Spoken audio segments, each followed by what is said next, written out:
happy gardeners, welcome back to Stinky Ditch Nursery. Just a quick tour. It's the last day in April. I said I'd do one each month this year, and it's the last day, so we better do it. Look at these Aquilidra I got growing here, and there's a bumblebee going around them. Where's he gone? There he is. Look at that. Isn't that lovely? Oh, I do like this time of year. And yeah, the Aquilidra are up. Look at them. Aren't they lovely? Another name for them is columbine, and it's Latin for dove, or something to do with dove, because the flower looks like you've got 5 doves all sort of facing each other. Isn't that lovely? They're beautiful plants. They come back each year, and that one's just been sort of growing there in the greenhouse for about the last 4 years.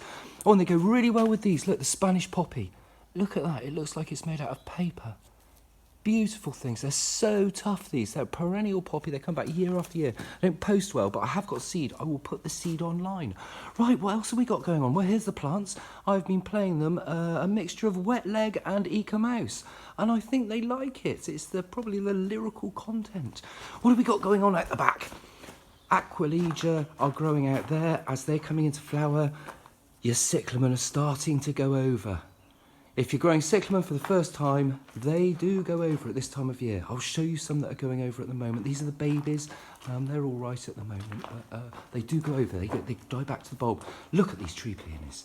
I mean, look at that as a jungly plant. The one outside that I've got is in flower at the moment. I'll show you later. They are stunning, absolutely stunning. I've got them online at the moment, the smaller ones, but they're so jungly. They're so lovely. They make good in pots, good in the corner of your garden, lovely everywhere. And we've got lots of things starting to sprout. Here we are, little crazy daisies, little chrysanthemums, all starting to come up now. Here's the Snapdragons that we planted earlier in the year, and I pinched them out in a video, and as you can see, this one has now got 4 growing tips instead of the 1. So you're going to get 4 times as many flowers on that. Lovely, lovely plants to grow, your old anti-rhinum, Snapdragons. Here we are, here's a few little babies that have gone over. See? The leaves go brown. If you're growing these for the first time, and they're starting to do this at this time of year, do not worry. Don't worry. It's what they do. It's natural. It's just like the leaves falling off of a tree in the autumn. They go to sleep in the summer. And what else have we got going on? What else have we got going on? Oh, a few Aquilidra here. These are seeds from that one I just showed you, and I check them for viability, and I will stick them online. I always check my seeds to see if something's working. Oh, we've got some agapanthus coming up. These were planted on the 1st of March. Can you see that? Tiny little things. It's such a lovely time of year, all this new growth. And these Bomerias, they're lovely as well. If you've got one of these in your garden, it suddenly starts sprouting up things like this at this time of year. It makes you think everything's regrowing, rebirth, you know. What am I talking about? I don't know. Right, what else have we got going on? Here's some crazy daisies from last year. Those chrysanthemum little babies I showed you a minute ago, that's what they look a year later. And I left them in the tray, and well, they're fine. They're absolutely fine. There's some agapanthus from last year in the tray.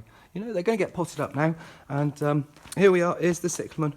If they're looking like this in your garden or in your pots, don't worry. Don't worry. It's fine.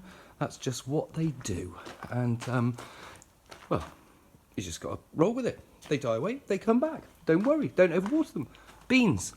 More runner beans coming up. See, I planted these ones the other week, and they're doing well. Now we're going to harden these off and stick them outside in the vegetable plot. I'm really trying to keep that vegetable plot going this year because I'm trying not to drift in and out of reality too much. Oh, I've got some peas popping up as well. Look at that, some little peas. Some more little agapanthus. And then just a quick look outside before I bore the pants off of it. Oh, Euphorbia. The Euphorbias are in flower at the moment. They're the most architecturally beautiful plants. And wildlife loves them. Absolutely lovely. Load of honeysuckle there, not in flower yet. Our oak tree. This one over here, this oak tree is coming into flower. Look at those flowers.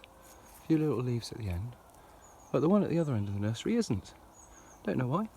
And here's the tree peony. Through the jungle. And there we go. You can't really pick it up on camera very well. But it's got these beautiful cup-shaped yellow flowers. You see them? Look at that. Isn't that lovely? They don't flower for very long, but they're well worth it. And like you saw earlier, the foliage itself is lovely. And then we got our apple tree. Look at that. I will take you over to it. Now these things, they're like the cherry trees this time of year. Just stop and look at them in the street. Just stop and look. And see how beautiful that is. And it only lasts for a few months, a few weeks of the year, but They're lovely. Oh, underneath here I found some dog violets. Now, if you want something that will grow in the driest, darkest place in your garden, I mean, well, they're considered a weed, but I think they're beautiful. Look at them. Just tiny little violet flowers. Aren't they lovely? And finally, because I've gone on for more than 5 minutes now, I will show you what we're doing with our vegetable plot. It's sort of coming on this year. I'm hopefully going to get to the end of it and get to the end of the year, but we'll have to wait and see. So here we are. We've got our onions that went in a few weeks ago. I've got this lovely geranium here. It's Geranium Pretense. It's got such dark leaves. I've had it in there a couple of years, and the flowers on it are white. It's a stunning plant. I've got our sweet peas there that I planted in December. I've been putting them in and outside for the last few weeks, and last couple of weeks, and they're hardened off now. They've had a bit of slug damage, but we'll get them in the ground tomorrow and see what happens. And some hellebores here, and I've got some hellebores that are in seed. See that? That's the seed pods forming. I'm going to collect seed and start breeding from them again. Look at those, aren't they lovely, healthy plants? Beautiful. And this apple is just, oh, it's amazing. I just sit and look at it. Lick it? Oh, I want to lick it. Oh, Euphorbia. There's another variety of Euphorbia. Ever so good for wildlife. This one's lovely. It's a deciduous one. And it's got these flowers that are just acid yellow. They attract lots of wildlife.